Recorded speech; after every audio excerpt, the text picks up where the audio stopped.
É isso aí, pessoal, tudo bem com vocês? Nós vamos falar hoje sobre o ministro Fux. É isso mesmo, Fux, o guerreiro da bala de prata. É isso aí que está no título que você está vendo hoje. Gente, uns dias trabalhando, né, de volta ao trabalho e a gente fica completamente perdido, né, com o nosso tempo apertado, mas ainda sobrou tempo para que eu pudesse fazer alguns vídeos e lógico eu estou nos bastidores prestando bem atenção em toda essa movimentação do STF e esse julgamento que é para se encerrar, né? Pelo menos a previsão é até amanhã, sexta-feira, mas ontem nós tivemos aí, né, o voto do ministro Fux, isso mesmo, ontem foi dia 10 de setembro de 2025, esse dia será inesquecível, aonde o ministro divergiu dos demais votos, e agora só faltam de Cristiano Zanin e de Carmen Lúcia, mas ele destruiu toda essa narrativa, tanto de Flávio Dino como do relator, que é o Alexandre de Moraes. Isso vai abrir, né, tanto precedentes como também os chamados embargos infringentes. É isso mesmo, na jurisprudência aqui no Brasil existe o termo embargos infringentes, e isso é uma possibilidade depois que houverem os outros votos, tanto de Cristiano Zanin quanto de Carmen Lúcia, para que os advogados possam entrar com esse recurso, né, e levar tudo isso ao plenário para que seja, enfim, né, como ele mesmo disse, é absolutamente incompetente, no sentido de que a competência não é da primeira turma ali de julgar esses réus, e sim no plenário. Então, a gente tem que estar aqui torcendo e orando a Deus para que isso dê tudo certo, mas ele realmente destruiu toda essa narrativa. E a gente vai falar sobre isso aí agora, mas roda a vinheta, pessoal.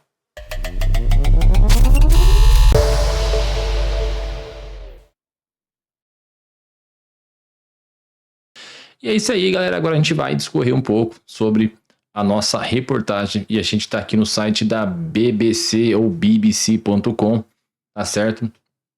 Um domínio aqui em português, falando um pouquinho sobre essa reportagem. E a gente vai entender o porquê do título, né? Por que voto de Fux para absolver Bolsonaro surpreendeu até mesmo a defesa, né? E chocou os juristas. Aqui é um título um tanto, né, digamos assim, um tanto sensacionalista, digamos assim, né? Chocou os juristas. Bom, a gente não, quero saber quem são esses juristas, né?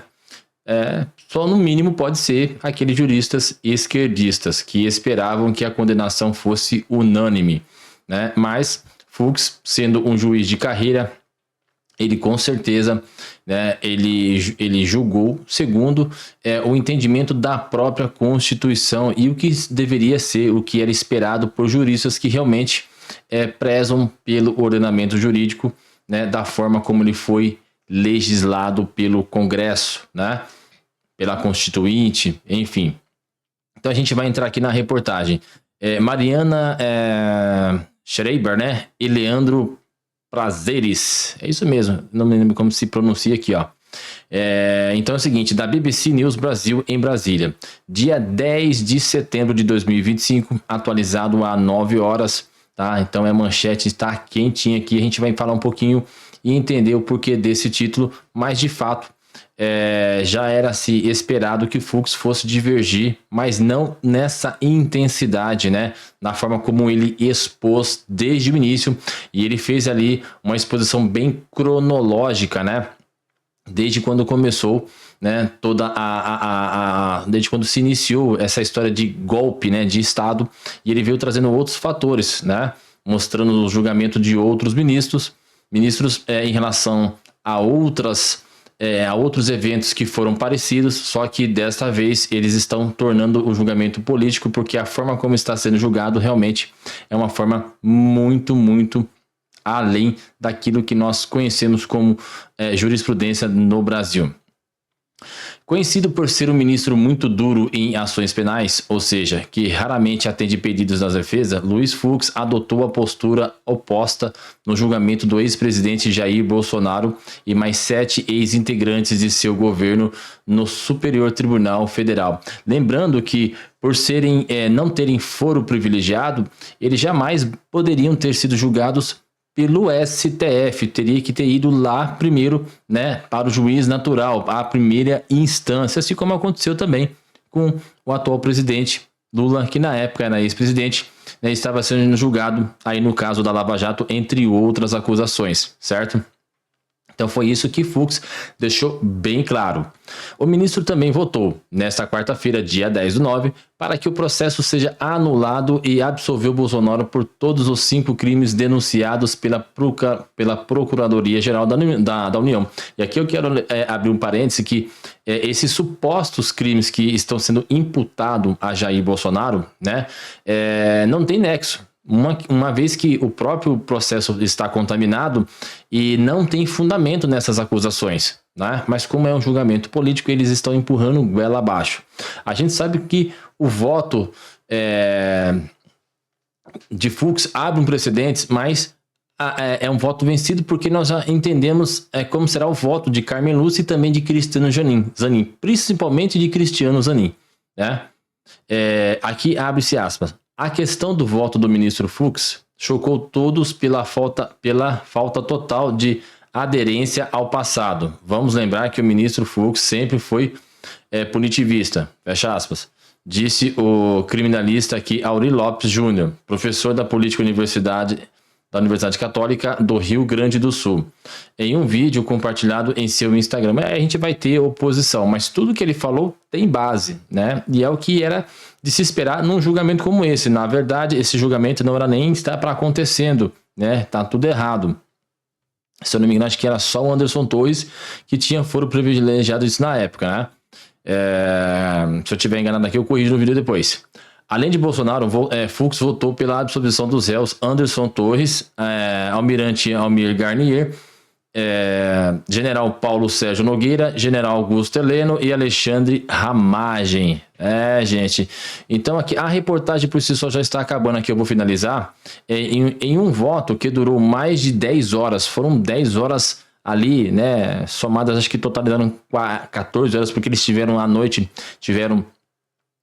uma pausa, né, e votou, e eu achei que ele fosse fazer um voto muito rápido, mas ele, tudo que ele tinha, tudo que ele explicou, né, e tudo que ele já tinha juntado, né, nesses documentos, né, para poder fazer o seu julgamento, então, tudo que ele falou é algo muito robusto, então demorou muito, né, e ele com sabedoria, né, com classe, né, como é de praxe de um ministro de carreira, né, de um juiz de carreira no cargo de ministro. E aí ele segue aqui, ó.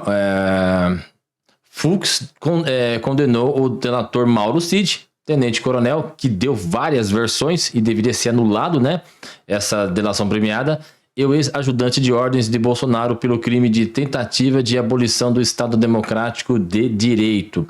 Pelo mesmo crime, votou pela condenação do general Braga Neto, que concorreu à vice-presidente na chapa de Bolsonaro em 2022, porque aí teve um caso em que parece que R$100 mil, né, um alto valor aí, foi transferido para outra pessoa, e aí ele considerou isso. Mas se nós formos olhar tudo isso, tem que ser anulado. Não pode, em hipótese alguma, tá tudo errado. Tinha que começar lá no juiz natural, na primeira instância, e aí vir, né, prosseguindo passo a passo. Mas, infelizmente, sem contar com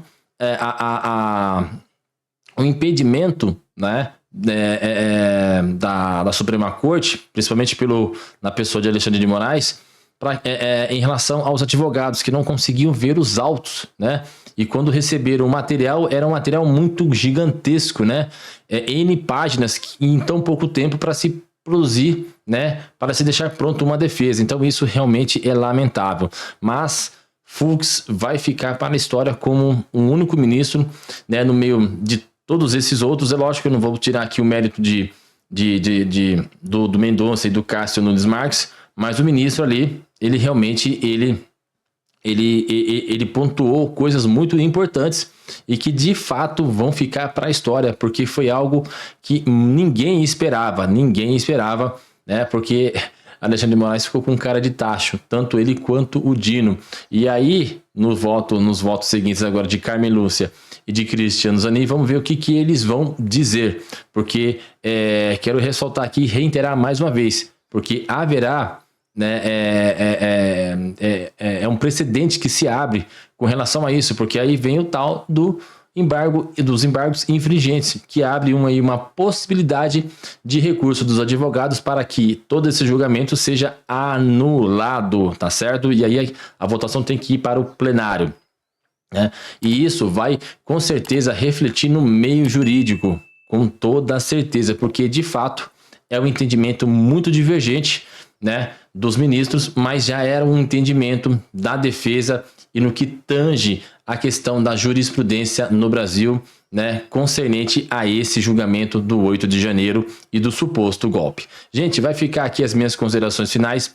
Eu fiz um vídeo aqui, demorei um pouco para poder fazer porque eu retornei ao trabalho, mas eu vou trazer outros vídeos relacionados também à questão, né, do cristianismo, mas esse eu queria trazer porque realmente ele é muito importante e é bom que você, brasileiro, saiba e que esteja apoiando a direita.